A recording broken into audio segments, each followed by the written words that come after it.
jemaat Tuhan yang dikasihi Tuhan. Apa kabar? Luar biasa, puji nama Tuhan. Mungkin ada di antara Bapak Ibu Saudara di sini ada yang baru pertama kali hadir. Saya mohon untuk berdiri.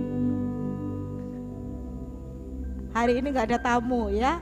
Puji Tuhan, semuanya jemaat yang setia. Baik, kita akan mengundang anak-anak sekolah minggu, akan kebaktian anak, kita akan naikkan pujian Yesus besertaku.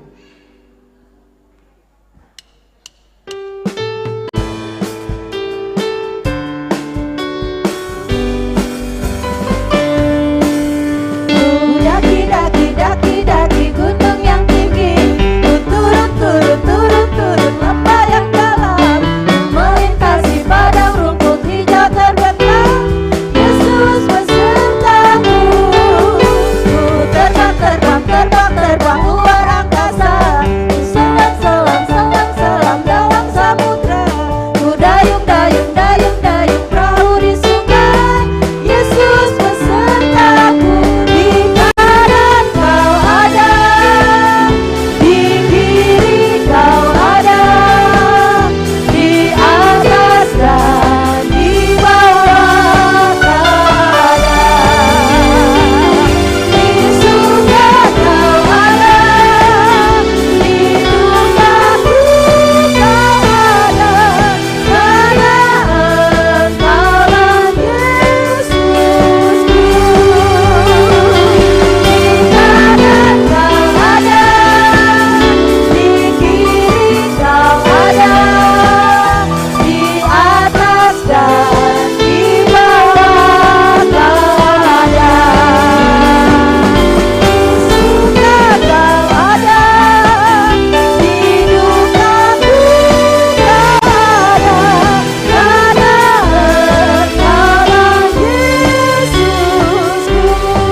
Dudukkan Pak Pendeta dulu ya, sini berdiri sini. Mana yang manis-manis, tangannya dilipat dulu, matanya ditutup. Kita akan datang kepada Tuhan. Mari kita berdoa. Terpujilah namamu Bapa.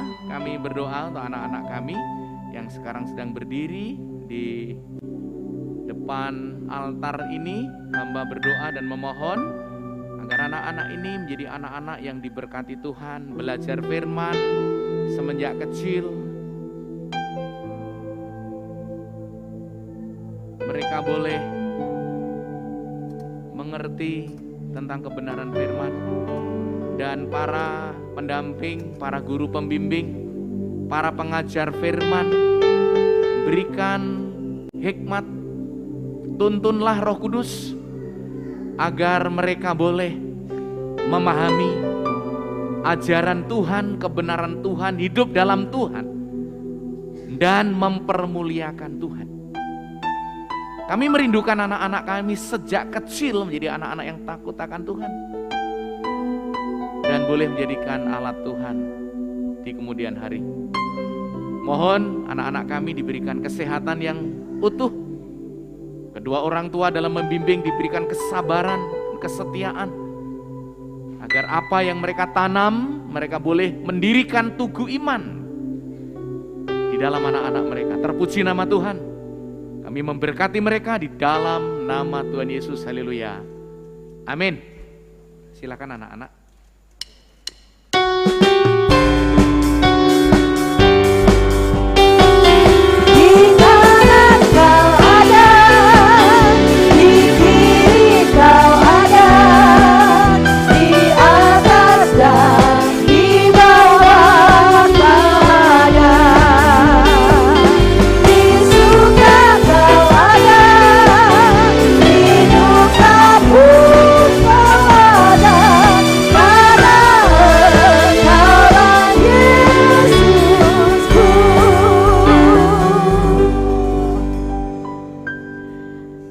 Bapak Ibu Saudara yang dikasihi Tuhan, kita akan masuk ke dalam ruang Maha Kudus. Kita akan menyembah Tuhan, kita akan memuji nama Tuhan Saya undang sidang jemaat untuk bangkit berdiri. Kita akan pujikan Ku Masuk Ruang Maha Kudus. Siapakah yang boleh naik ke atas gunung Tuhan? Siapakah yang boleh berdiri di tempatnya yang kudus? Orang yang bersih tangannya dan murni hatinya, yang tidak menyerahkan dirinya kepada penipuan dan yang tidak bersumpah palsu, dialah yang akan menerima berkat dari Tuhan dan keadilan dari Allah yang menyelamatkan dia. Amin.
Engkau Allah yang Maha Kudus, Engkau Allah yang Maha Kuasa, Engkau Allah yang Maha Mengetahui.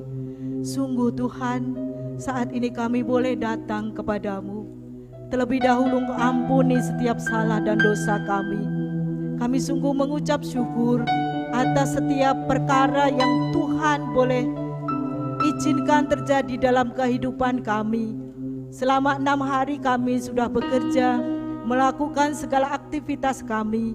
Dan saat ini Tuhan, kami mau berhenti, kami mau datang kepada Tuhan, kami mau mengucap syukur untuk setiap hal yang boleh Tuhan berikan kepada kami, baik berkat jasmani maupun rohani, berkat pimpinan dan penyertaan Tuhan. Hingga sampai saat ini Tuhan, biarlah kami boleh memuji nama Tuhan, kami boleh memberikan persembahan persepuluhan kami, bahkan kami boleh disegarkan melalui firman Tuhan. Berkati Tuhan ibadah kami ini dari awal, pertengahan hingga akhir. Hanya di dalam nama Tuhan Yesus kami berdoa dan mengucap syukur. Amin. Masih kuat berdiri? Puji Tuhan, kita akan bersama-sama bersukacita, kita akan pujikan api kemuliaannya.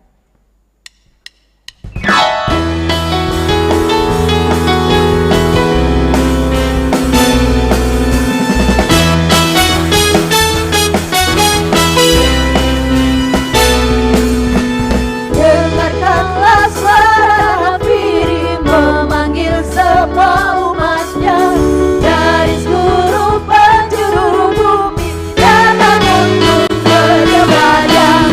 Dengarkanlah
Silakan duduk kembali.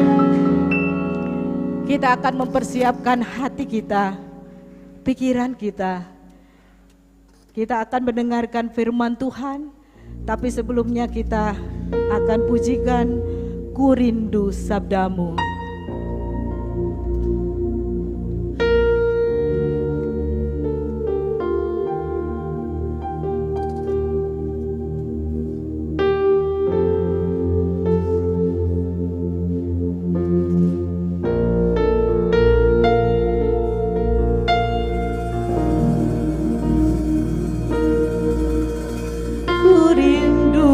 Sabdamu, ku rindu firman-Mu, firman Tuhan Yesus yang heran dan penuh kuasa.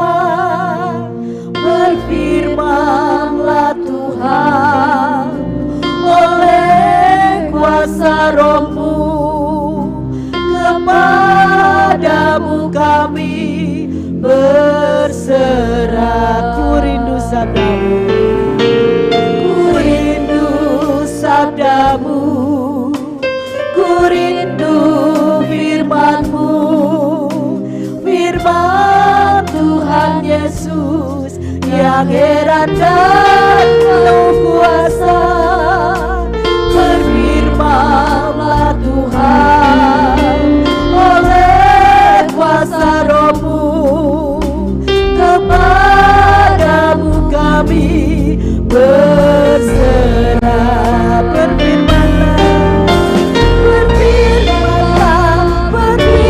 Berfirmanlah Tuhan. Roh Kudus urapi hamba-Mu. Berfirmanlah Tuhan. Ku rindu menikmati sabdamu. Saya undang sidang jemaat.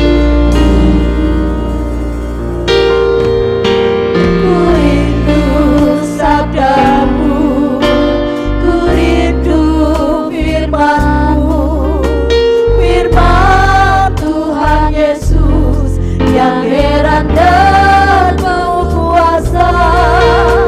Berfirmanlah Tuhan oleh kuasa Roh-Mu, kepadamu kami berserah. Berfirmanlah Tuhan. Roh Kudus urapi hamba-Mu.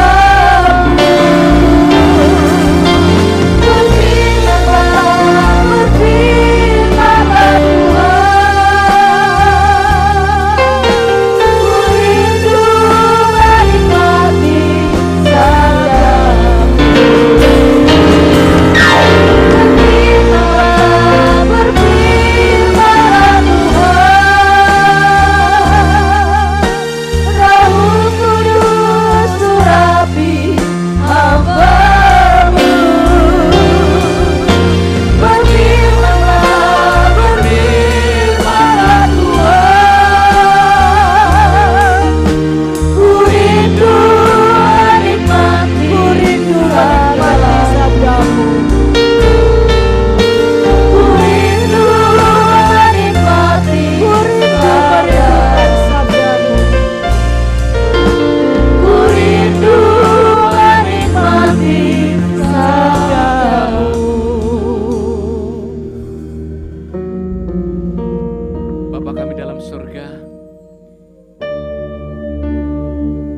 biarlah pujian ini keluar dari hati kami yang paling dalam, bahwa kami benar merindukan sabda Tuhan. Kami tidak hanya sekedar mau datang ke gereja, kami tidak hanya sekedar mau menunjukkan diri kami dalam ruangan ini, tapi Roh Kudus bimbing kami, pimpin kami agar kami benar-benar merindukan sabda-Mu. Karena sabda Tuhan itulah yang memberikan petunjuk jalan bagi kami, yang menerangi kehidupan kami, pikiran, perasaan, roh jiwa kami.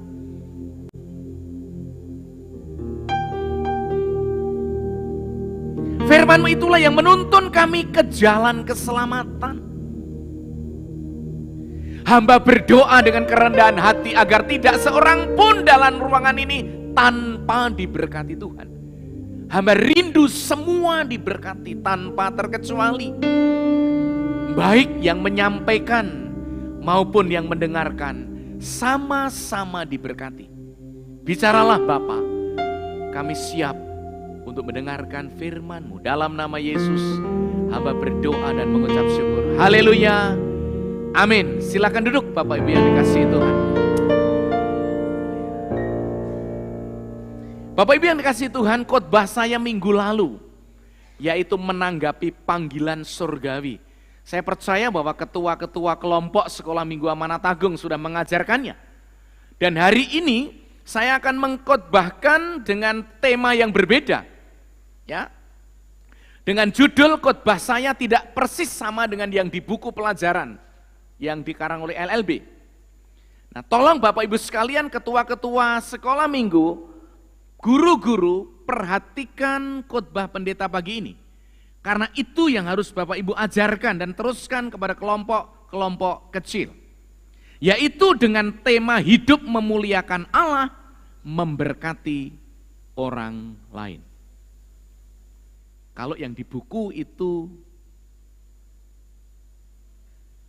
demi keselamatan orang lain. Saya memberikan judul yang berbeda. Sekalipun isinya kemungkinan akan sama. Yaitu dengan judul hidup memuliakan Allah, memberkati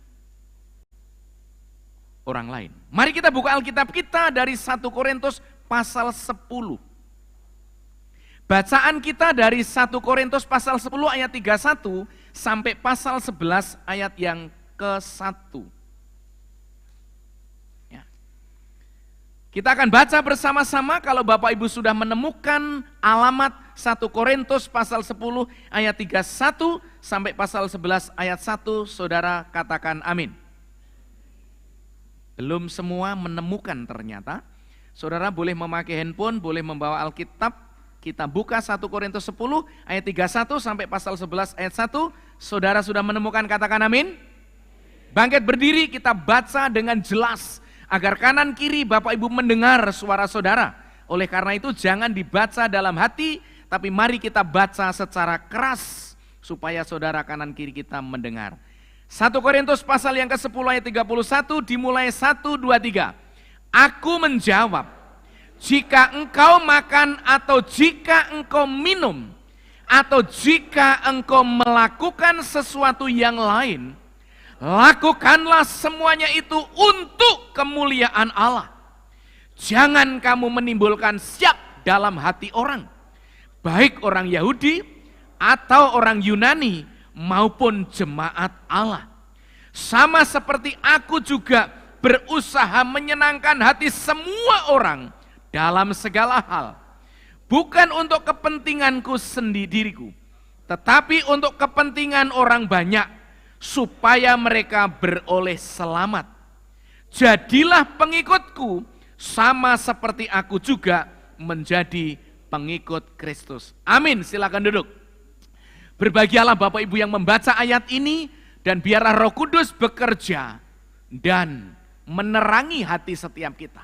Saya akan memberikan sedikit latar belakang agar kita memahami kebenaran Alkitab yang akan saya sampaikan pada kesempatan pagi hari ini. Surat Korintus ditulis oleh Paulus, ya, ditulis oleh Rasul Paulus, kemungkinan ditulis dari kota Efesus. Kira-kira antara tahun 55 dan 57 Masehi. Ya. Isi surat 1 Korintus adalah surat penggembalaan. Ya. Isinya nasihat-nasihat. Karena sedang terjadi perpecahan di sana. Sedang terjadi perpecahan di Korintus. Sehingga nasihat Paulus itu untuk menasihati mereka agar mereka tidak berada di dalam perpecahan. Karena jemaat di Korintus itu terdiri dari berbagai suku, berbagai golongan, berbagai status. Justru seharusnya mereka bisa saling memahami satu dengan yang lain, tetapi ternyata ada perpecahan di sana. Nah, khususnya 1 Korintus pasal 10 ini adalah nasihat Rasul Paulus pada jemaat tentang penyembahan berhala. Ya. Dahulu dan sekarang dengan contoh bangsa Israel. Ya. Bangsa Israel sebagai contoh. Paulus menjelaskan ayat 1 sampai dengan ayat 5 ini gambaran tentang Israel. Bangsa Israel bagaimana dia dipimpin oleh Tuhan dari tekanan penjajahan, dari perbudakan di Mesir, kemudian dibawa Allah melalui Musa harus melewati Laut Tiberau. Ya, bagaimana Allah menuntun mereka? Ya, berjalan siang dikasih tiang awan, berjalan malam dikasih tiang api, agar mereka tidak tersesat, agar mereka tetap dalam pemeliharaan dan penyertaan Tuhan. Namun apa yang terjadi terhadap bangsa Israel? Bangsa Israel tegar tengkuk, bangsa Israel memberontak, bahkan bangsa Israel tidak segan-segan membuat patung dari emas, dari lembu. Dibuat seperti lembu dan disembah.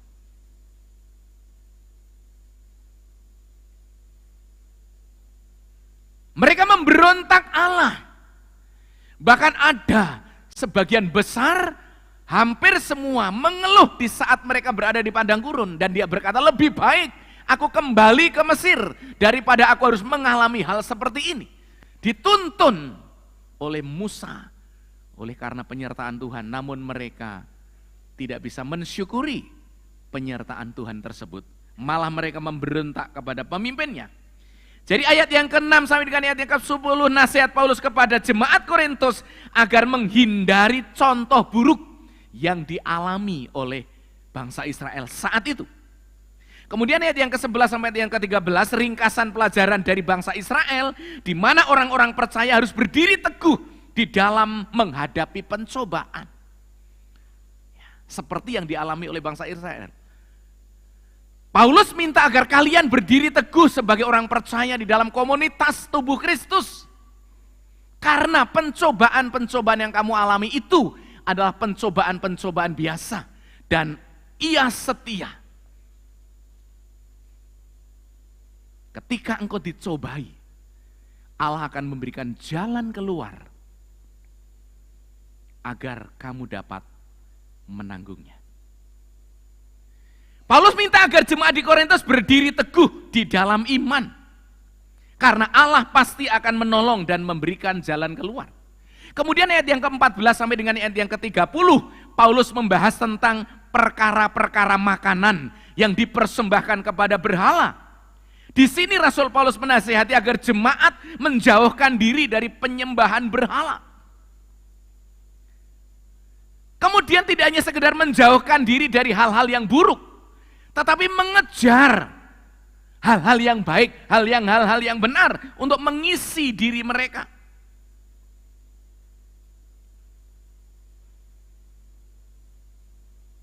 Mereka mengejar hal-hal yang berguna agar nama Tuhan dipermuliakan dalam hidupnya. Jangan justru terjadi perpecahan. Muliakanlah Tuhan Allahmu melalui kehidupanmu. Kemudian Paulus juga menasihati agar mereka hidup sehari-hari. Jemaat Korintus jangan menimbulkan batu sandungan. Jangan menimbulkan jangan menimbulkan keberatan hati kepada yang lain.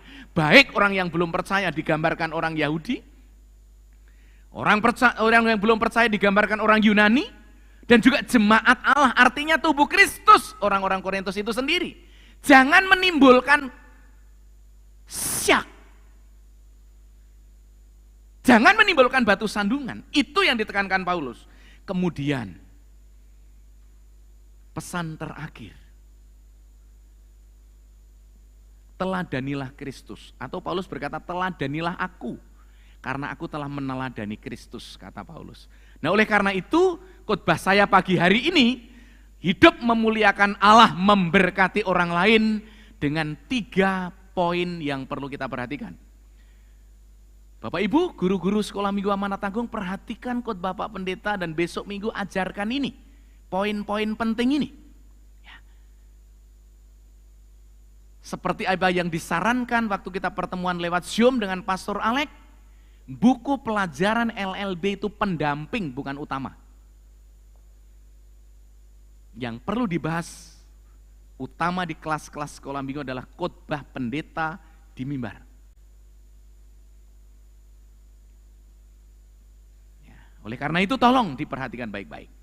Yang pertama, hidup memuliakan Allah memberkati orang lain. Yang pertama adalah orang percaya dipanggil untuk memuliakan Allah.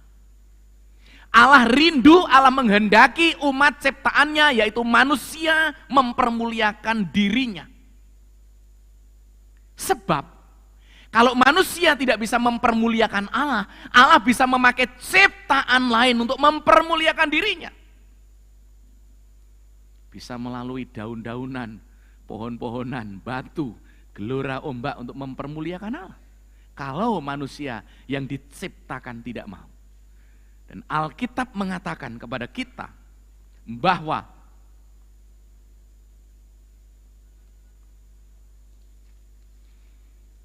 Tuhan menciptakan segala sesuatu untuk kemuliaannya. Roma 11:36. Sebab segala sesuatu adalah dari Dia dan oleh Dia dan kepada Dia, bagi Dialah kemuliaan sampai selama-lamanya.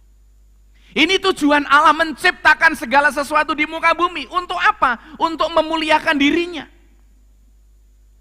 Saudara dan saya diselamatkan untuk memuliakan Allah, bukan mencari kemuliaan diri sendiri. Bukan memuliakan yang lain. Bukan memuliakan berhala, tapi memuliakan Allah. Itulah sebabnya sasaran utama kehidupan orang yang percaya yaitu menyenangkan hati Allah dan mempermuliakan Allah. Paulus memberikan contoh apa yang dimakan, apa yang diminum, dan apa yang kau lakukan. Itu lakukanlah semuanya untuk kemuliaan Allah.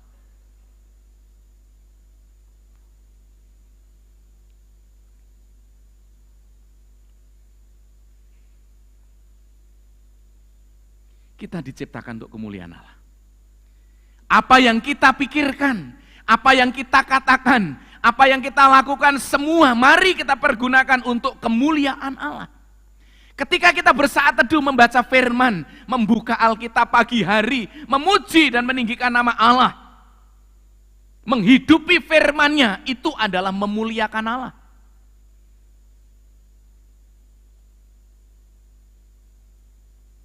Sudahkah kita merenungkan kebenaran firman setiap hari, yaitu menghidupi firman-Nya?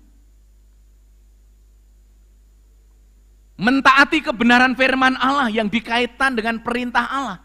Amanat agung Tuhan Yesus. Menjangkau orang-orang yang belum percaya Tuhan. Menjangkau orang-orang anggota gereja kita yang belum mengikuti kelompok-kelompok kecil untuk bertumbuh di sana. Mari kita melakukannya itu. Memberitakan kabar baik. Seperti di pasal-pasal sebelumnya. Pasal 9 Paulus mengatakan, dia mau jadi siapapun dan mau jadi apa saja, bahkan menjadi seorang hamba, agar orang lain diselamatkan.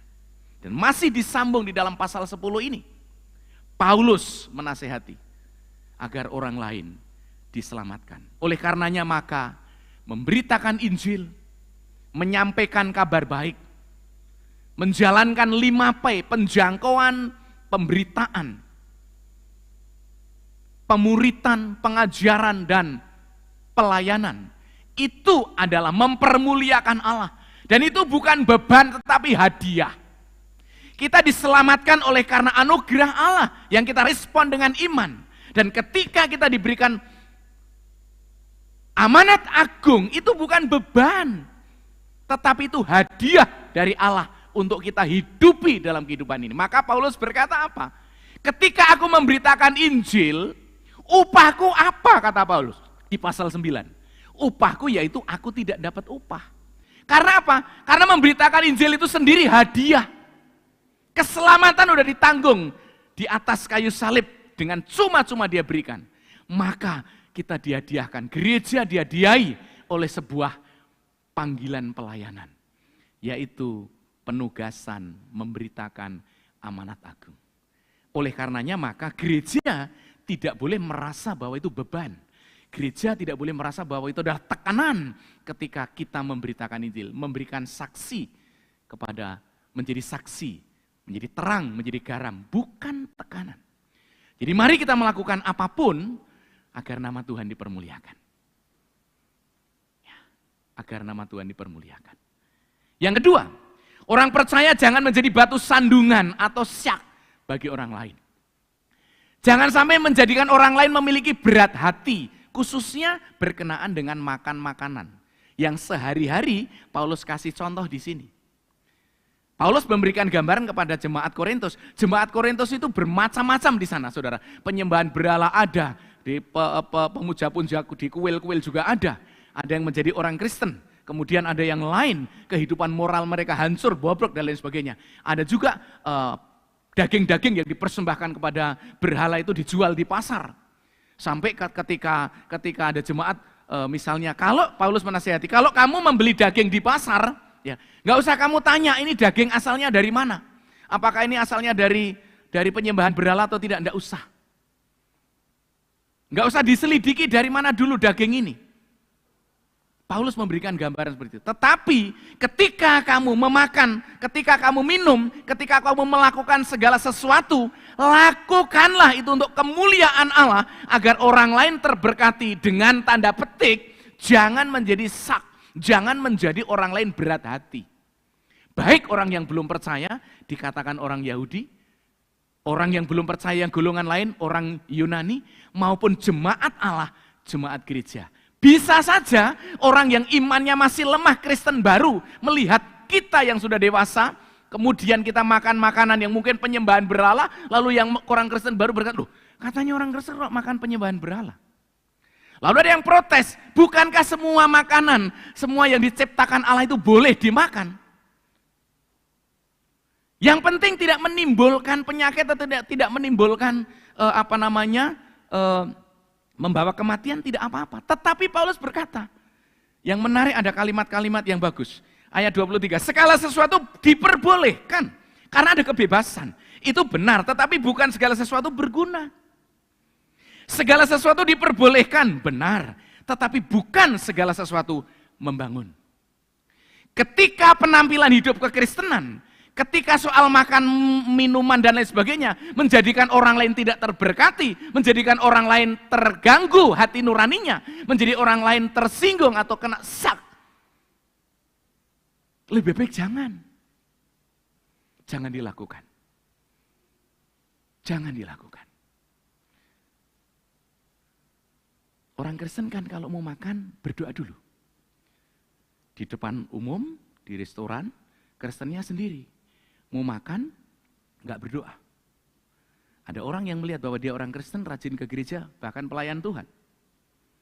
Kemudian dia melihat bahwa dia tidak berdoa saat mau makan.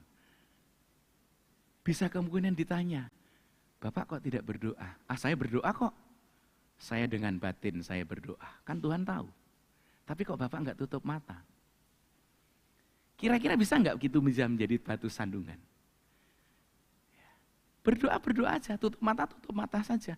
Asal jangan keras-keras seperti orang-orang Yahudi yang memamerkan doanya keras-keras di tikungan-tikungan jalan supaya dilihat orang. Bukan seperti itu. Ketika kita berdoa di rumah makan, berdoa dengan wajar. Orang lain akan melihat, oh mungkin dia orang Katolik ataupun orang Kristen. Nggak akan menjadi batu sandungan. Atau sebaliknya. Kalau kita diundang makan ke tempat orang yang belum percaya Tuhan, nggak usah tanya, ini ayam dari mana ya? Kemarin bekas dipersembahkan ke pohon besar itu atau bukan? Nggak usah tanya. Nikmati saja. Mengucap syukur di hadapan Allah. Itu yang diminta Paulus kepada jemaat di Korintus. Ya, Paulus katakan jangan menimbulkan syak dalam hati orang. Artinya melalui tindakan kita, jangan sampai orang lain jatuh dalam dosa, sehingga orang itu keberatan melalui tindakan kita. Sehingga mereka tidak dapat diselamatkan lagi. Padahal tujuan Paulus, dia melakukan segala sesuatu untuk kebaikan orang lain, berkorban untuk kebaikan orang lain, agar orang lain dapat diselamatkan.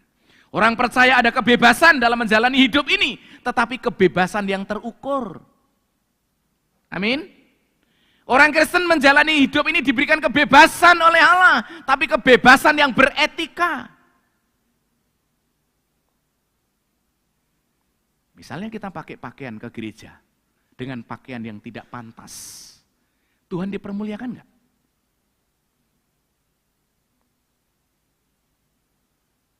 Berpenampilan yang tidak pantas, Tuhan dipermuliakan enggak? Orang lain terberkati atau justru orang lain mencibir, berat hati, menjadi batu sandungan? Kalau itu yang terjadi, jangan dilakukan, kata Paulus. Jangan, karena apa? Hidup kita mempermuliakan Allah dan memberkati orang lain. Oleh karena, jangan menimbulkan batu sandungan. Sebagai orang percaya kita harus punya prinsip hidup memuliakan Allah dan menjadi berkat bagi orang lain. Paulus rela mengorbankan kesenangan pribadinya agar orang lain dapat diselamatkan. Inilah prinsip Paulus di dalam ayat yang ke-33 saya bacakan. Sama seperti aku juga berusaha menyenangkan hati semua orang dalam segala hal. Tapi dia tidak kompromi dengan dosa. Dia tidak hidup di luar anugerah. Dia tidak hidup di luar hukum Kristus. Dia tetap mengikuti aturan main firman Allah. Bukan untuk kepentingan diriku, kata Paulus, ayat 33. Tetapi untuk kepentingan orang banyak, supaya mereka beroleh selamat. Mari kita tangkap. Ya. Mari kita tangkap isi hati Paulus. Paulus mengajari kepada jemaat, menasihati kepada jemaat, untuk apa? Selain dirinya mempermuliakan Allah, tujuannya agar orang lain diselamatkan. Tujuan kita menjadi anak Tuhan, selain kita sendiri memperoleh keselamatan, agar orang lain mendapat kesaksian hidup kita, orang lain tidak tersinggung, orang lain diberkati, orang lain dapat diselamatkan. Pernahkah kita melakukan sesuatu perbuatan yang menjadi batu sandungan orang lain? Menjadi sak bagi orang lain? Mari kita temukan prinsip Paulus, yaitu mengorbankan diri demi orang lain agar mereka, orang berdosa itu tidak jatuh lebih dalam ke dalam dosa, tetapi dapat diselamatkan. Apakah kita siap mengorbankan waktu, tenaga, uang kita, harta kita, bahkan kadang harga diri kita, agar orang lain kita tolong dan boleh diselamatkan?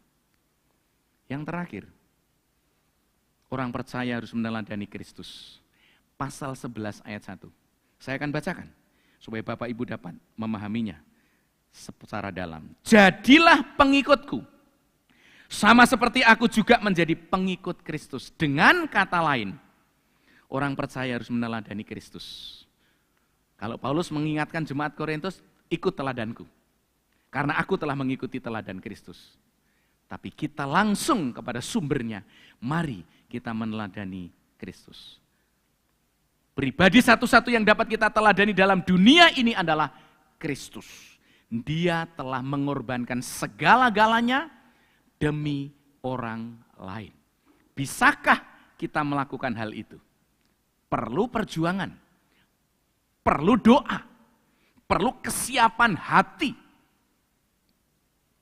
Kristus telah mengesampingkan hak dan kebebasannya sebagai Allah, mengambil rupa seorang hamba agar dapat menyelamatkan manusia berdosa.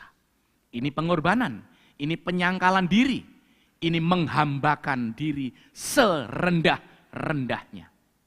Memasuki lorong-lorong yang paling gelap dalam kehidupan manusia sengsara di bumi. Dan dia siap mengorbankan dirinya di atas kayu salib agar orang berdosa boleh diselamatkan. Penyangkalan diri Kristus inilah yang diteladani Paulus. Dan Paulus mengajak jemaat di Korintus, saudara dan saya juga diajak untuk meneladaninya. Hidup memuliakan Allah tidak lain kecuali menyangkal diri, memikul salib, dan menjadi berkat bagi orang lain. Apakah orang lain melihat karakter Kristus dalam hidup kita? Apakah hidup kita sudah menyangkal diri demi orang lain dapat diselamatkan? Mari kita mengambil sebuah komitmen untuk menyangkal diri setiap waktu, setiap saat, agar orang lain boleh diberkati melalui kehidupan kita. Jika kita sungguh-sungguh mengambil komitmen, saya percaya Roh Kudus akan memberikan kekuatan kita untuk kita menjalani kehidupan firman Allah dari hari ke hari. Bangkit berdiri dan kita akan mengambil pujian, mengangkat pujian sebagai respon khotbah kita pada kesempatan pagi hari ini. Singer silakan maju ke depan dan kita akan mengangkat sebuah pujian. Mari Bapak Ibu, berdoalah di dalam hati. Apakah seluruh aspek kehidupan kita mempermuliakan Allah dan memberkati orang lain? Jangan kita menimbulkan batu sandungan dan syak bagi orang lain. Jadilah teladan dalam sikap hidup kita. Dan mari kita meneladani Kristus dalam penyangkalan diri. Tidak mempertahankan hak sebagai milik yang harus dipertahankan, melainkan dia mengosongkan diri, mau menjadi seorang hamba, bahkan taat sampai mati di atas kayu salib. Untuk siapa? Untuk orang lain. Pujian ini akan mengantarkan kita, biarlah hidup kita mempermuliakan Tuhan.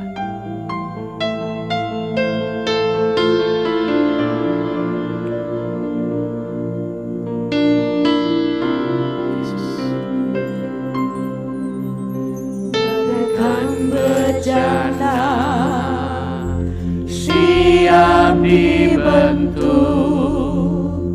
demikian hidupku di tanganmu. Mari kita nyanyikan dalam doa. Dengan urapan kuasa rohmu, ku dibaharui selalu. Biarlah firman-Mu memperbaharui kerohanian kami, Bapa. Kami mau jadi alat Tuhan. Kami mau melayani-Mu. Kami mau menjadi pemberita-pemberita kabar baik pada dunia yang hidup dalam kegelapan. Pakailah kami umat-Mu ini, Bapa. Kami siap untuk dibentuk Tuhan. Sekalipun itu sakit, tapi biarlah kami boleh menjadi serupa dengan Engkau. Haleluya, Yesus.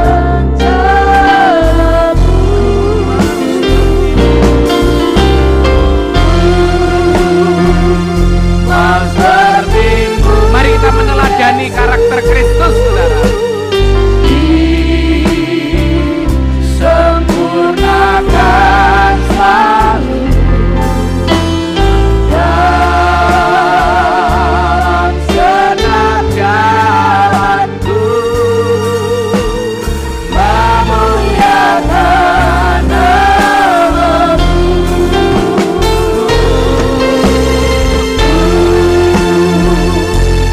Seperti-Mu Yesus, disempurnakan selalu dalam segenap jalanku, memuliakan Seperti-Mu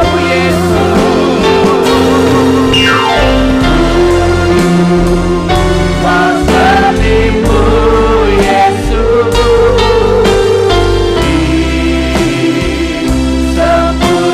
disempurnakan selalu dalam segenap jalanku, memuliakan nama-Mu, memuliakan nama-Mu. Mari Bapa, bentuklah kami seturut dengan kehendak-Mu, agar kami boleh mempermuliakan Allah. Kami rindu dan kami percaya bahwa Tuhan telah memanggil kami untuk diselamatkan. Itulah sebabnya kehidupan kami di muka bumi ini sebagai anak-anak Tuhan yang setia. Engkau memanggil kami untuk hidup mempermuliakan nama-Mu, Tuhan. Ketika perjalanan hidup kami masih menyinggung perasaan orang lain, menjadi orang lain sak, menjadi orang lain berat hati, ampunilah setiap dosa kami.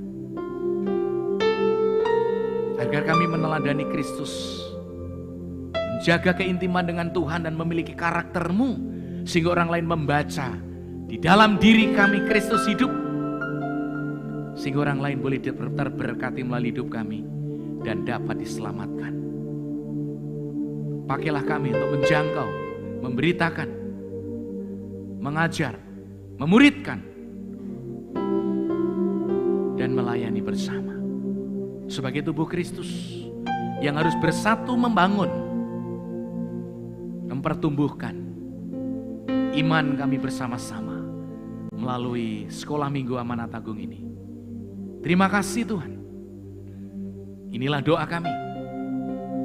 Ketika ada jemaat-Mu yang sedang bergumul dalam permasalahan hidup, berikan jalan keluar. Ketika bergumul dalam sakit penyakit, berikan kesembuhan. Ketika bergumul dalam ekonomi, bukakan jalan bagi mereka. Karena kami tahu ketika pintu telah Kau bukakan, maka tidak seorang pun dapat menutupnya. Biarlah kami boleh menjadi pelaku-pelaku firman Tuhan yang setia. Terpuji nama-Mu, segala kemuliaan, pengagungan, pujian, hormat kami kembalikan hanya untuk memuliakan nama-Mu. Dalam nama Yesus kami mengucap syukur dan berdoa. Haleluya. Amin. Silakan duduk Bapak Ibu.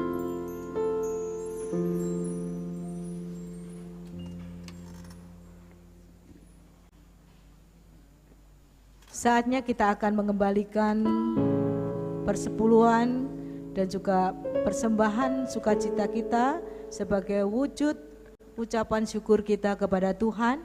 Kepada yang bertugas, silakan untuk mempersiapkan diri dan kita akan pujikan pujian Sungguh Ku Bangga Bapa.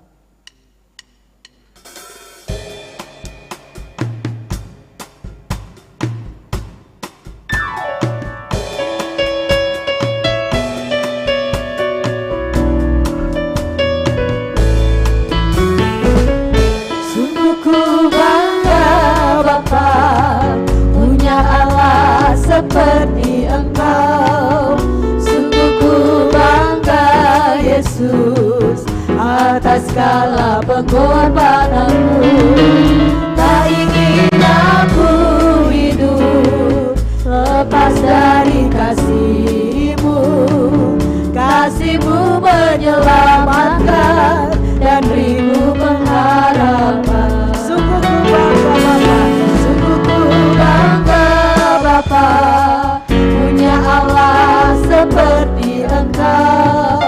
Sungguh ku bangga Yesus atas segala pengorbanan-Mu.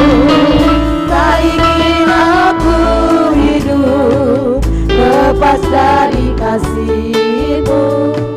Kasih-Mu menyelamatkan dan beriku pengharapan.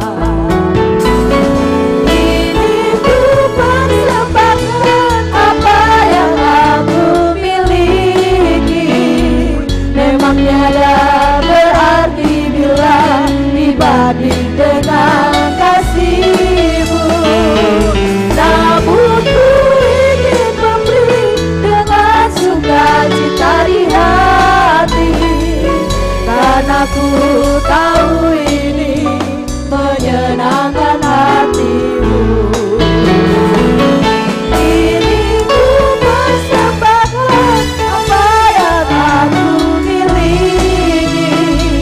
Memang tiada berarti bila dibanding dengan kasih-Mu. Namun ku ingin memberi dengan sukacita di hati, karena ku tahu ini menyenangkan hati-Mu. Karena ku tahu ini menyenangkan hati-Mu. Saya undang sidang jemaat untuk berdiri. Kita akan pujikan doksologi kita, Berilah Sifat Murah Hati.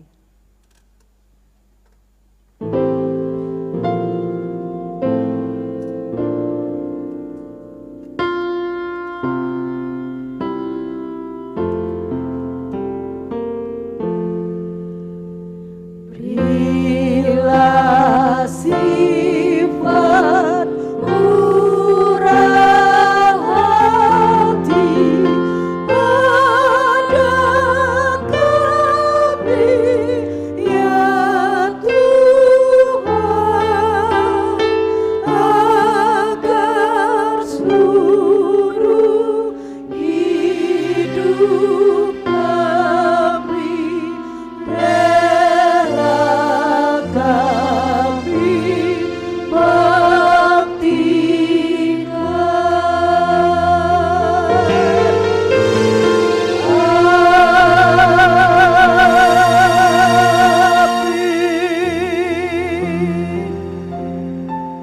silakan duduk kembali.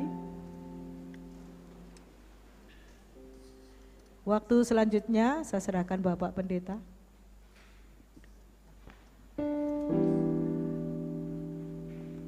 Bapak Ibu yang dikasihi Tuhan, diingatkan kembali untuk melihat Warta Gereja melalui WA Group. Jadi supaya Bapak Ibu mengerti Warta Gereja, pengumuman apa saja yang berada di sana. Kemudian hari Rabu kita mengadakan ibadah persekutuan doa Rabu. Jadi mohon Bapak Ibu Saudara untuk hadir jam 6 ya, setiap hari Rabu. Rabu pertama itu diadakan praise and worship di Menara Doa. Rabu pertama, Rabu kedua dan berikutnya diadakan persekutuan doa di tempat ini. Mari kegiatan yang sudah kita sepakati bersama kita ikuti dengan setia, dan juga setelah ibadah ini panitia perancang akan mengadakan rapat di ruang kelas. Kita bangkit berdiri dan kita akan akhiri ibadah kita pagi hari ini. Oh ya, sebelumnya mohon maaf, tolong duduk lagi, saya lupa. Ya, kemarin kita mengutus utusan gereja untuk mengikuti Munas ke Jogja. Musyawarah Nasional Gabungan Gereja Baptis yang pertama di Jogja. Dalam hal ini Bapak Paulus Bumantoro sebagai wakil gereja akan memberikan laporan secara singkat. Dipersilakan Pak.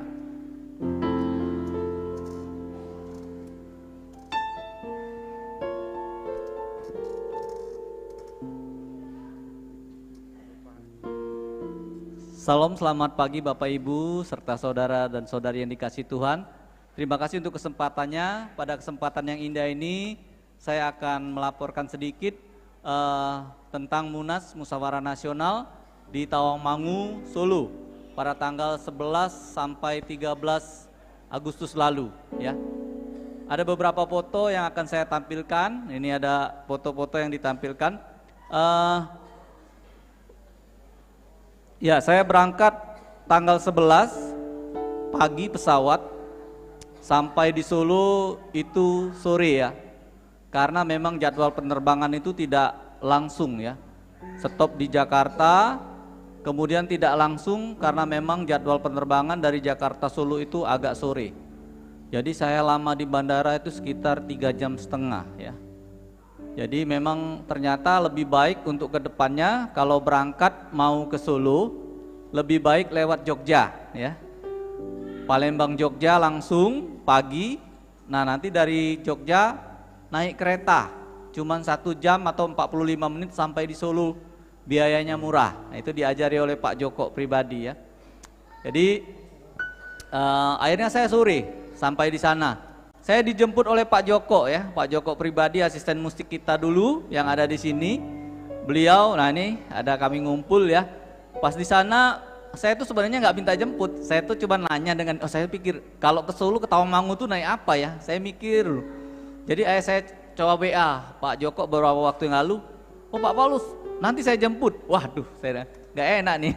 Ya Pak, nggak usah sungkan ya. Akhirnya saya dijemput oleh Pak Joko. Singkat cerita sampai di sana agak jauh jalannya ya. Jadi saya itu tiba di sana acara sudah mulai jam 6 ya. Bayangkan dari Palembang 9.45 sampai sana jam 6 sore ya. Hampir 1 hari lebih ya. Nah, akhirnya apa? Saya di sana mengikuti acara. Saya nggak sempat mandi lagi. Jadi pakai kostum, pakai tas, bawa ke tempat acara, langsung mengikuti acara sampai selesai ya. Sampai selesai malam, makan di situ. Akhirnya malamnya saya nggak tahu, lupa saya mandi atau enggak karena dingin di sana ya. Tawangmangu itu dingin, tempatnya bagus, nama tempatnya itu River Hill ya. River Hill boleh saya referensi kalau mau ke sana retreat atau apa, bagus tempatnya ya River Hill. Itu di lereng Gunung Lawu ya. Kami sekamar itu banyak orang rupanya ya.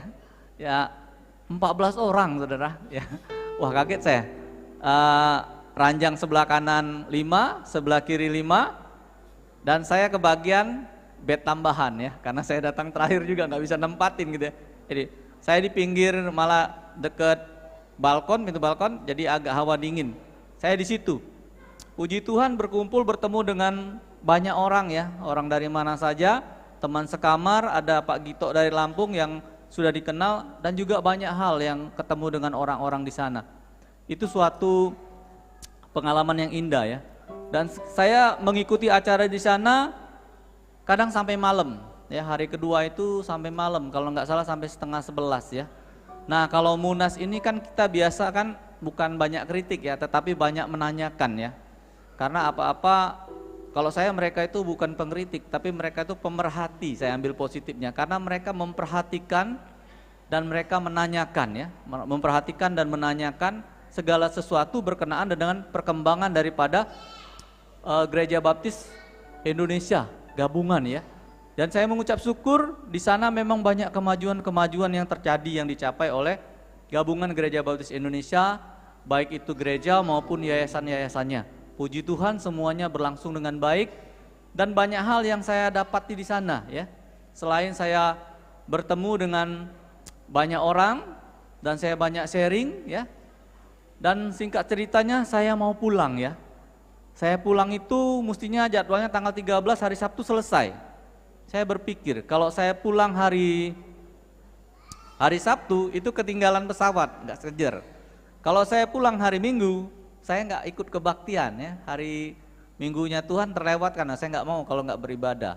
Jadi saya putuskan saya mengundurkan untuk dengan Yun diundur dikit. Hari Senin saya pulang ya.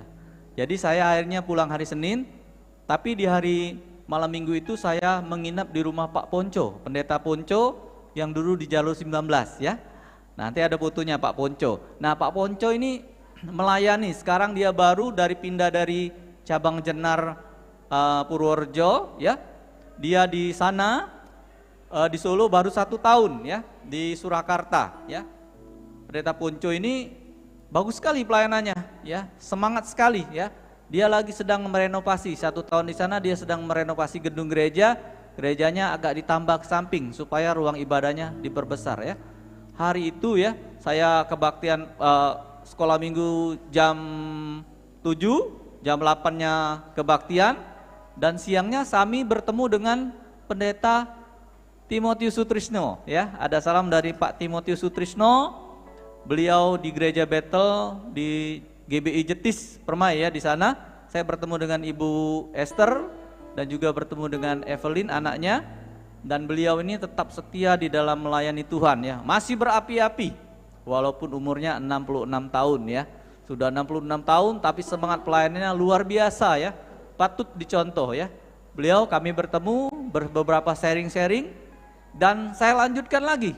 Hari Minggu itu saya berkunjung bersama Pak Ponco ke cabangnya, yaitu di mana? Di dekat itu tidak jauh, cabangnya jam 5 kebaktian. Saya kebaktian lagi di situ ya, kebaktian.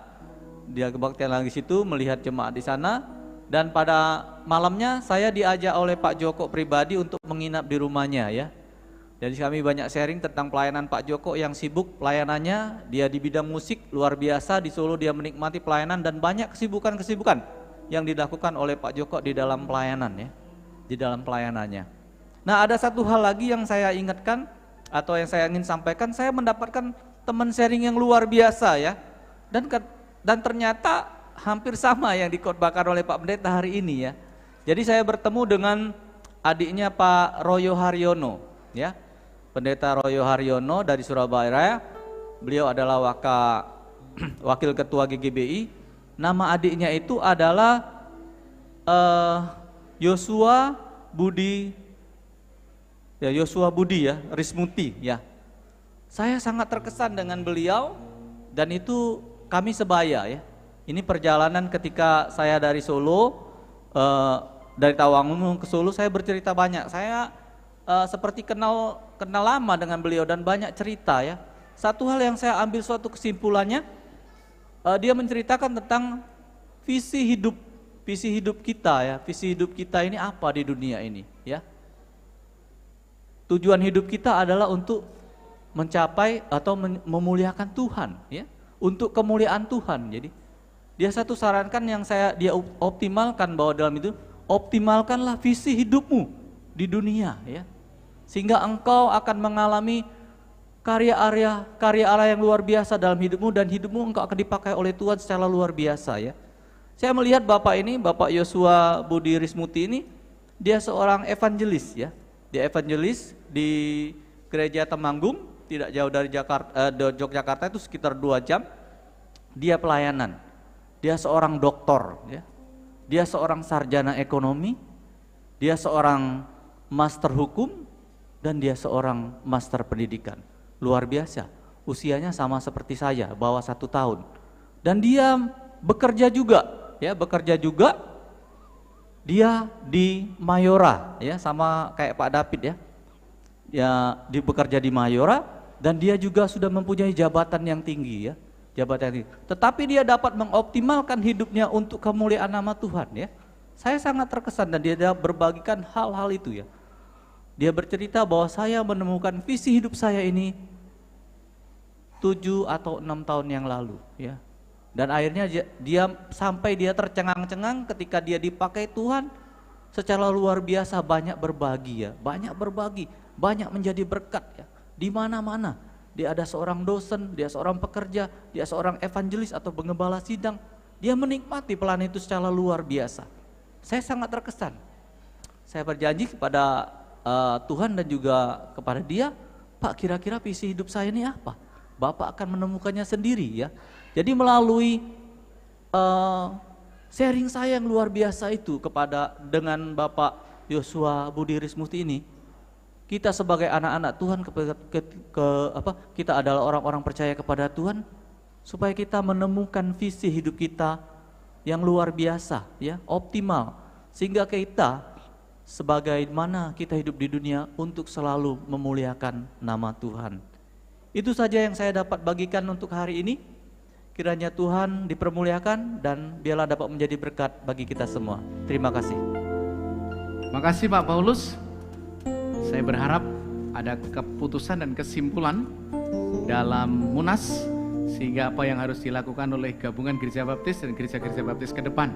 Mungkin nanti secara pribadi saya diberitahu kira-kira kesepakatan dan keputusannya apa dalam mengikuti Munas, sehingga kita bisa memahami ke depan Gereja Baptis secara keluarga besar akan melakukan apa. Terima kasih, mari kita bangkit berdiri dan kita akan akhiri dalam doa.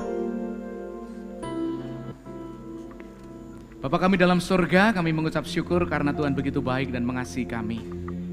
Puji syukur karena Engkau telah mengantar Bapak Paulus mengikuti Munas pertama GGBI dan pulang dengan selamat. Terima kasih untuk kesaksiannya.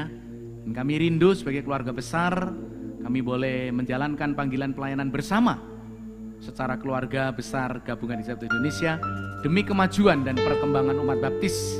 Kami mendoakan yayasan-yayasan, baik Yayasan Rumah Sakit Baptis, Yayasan Baptis Indonesia, lembaga-lembaga pendidikan, seminari teologia di Bandung, Jakarta, di Medan, dan di Semarang. Itu Rumah Sakit Baptis di Kediri, di Batu Malang, di Semarang, di Lampung, bahkan di Indonesia bagian timur. Kiranya Tuhan akan terus memberkati. Kami menyerahkan Badan Pengurus Nasional, kami menyerahkan Badan Musyawarah Nasional, Bamusnas, dan kami menyerahkan lembaga-lembaga yang lain, departemen-departemen yang lain. Tuhan akan memakainya sebagai alat-Mu, sehingga boleh membawa kesaksian dan banyak jiwa dimenangkan. Kami juga berdoa untuk anak-anak-Mu, Tuhan Yesus, jemaat Tuhan yang berulang tahun. Biarlah Tuhan akan memberkati mereka satu persatu yang tidak kami sebutkan namanya. Kami tahu bahwa penyertaan Tuhan cukup bagi kehidupan mereka. Jika mereka sedang mengalami pergumulan apapun, tolong dengar doa mereka dan jawab sesuai dengan kehendak-Mu. Kami menyerahkan kesetiaan jemaat-Mu yang terus hadir setiap hari Minggu, para penata layanan yang berjerih lelah untuk Tuhan.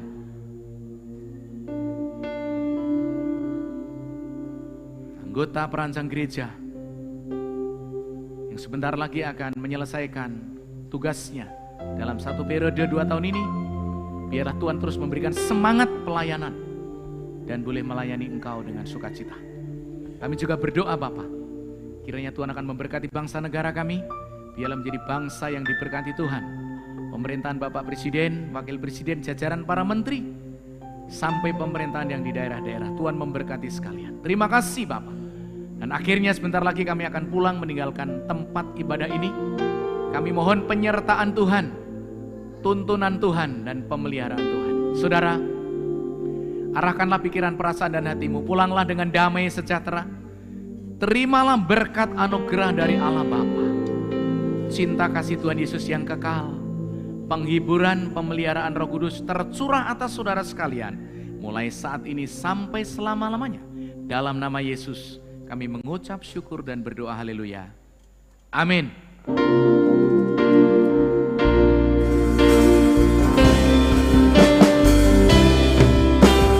Nyanyian bersoraklah bagi Dia, pujian hormat kuasa bagi Raja. Gunung tunduk, laut bergelora, mendengar namamu. Bersuka atas perbuatanmu, selamanya ku kasihi Engkau Tuhan. Tiada janji seperti yang ada padamu.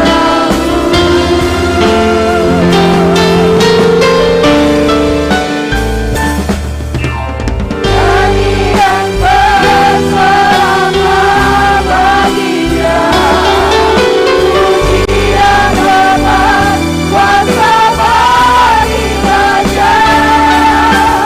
Gunung tunduk, laut bergelora, mendengar namamu. Ku bersuka atas perbuatanku, selamanya ku kasihi Engkau Tuhan.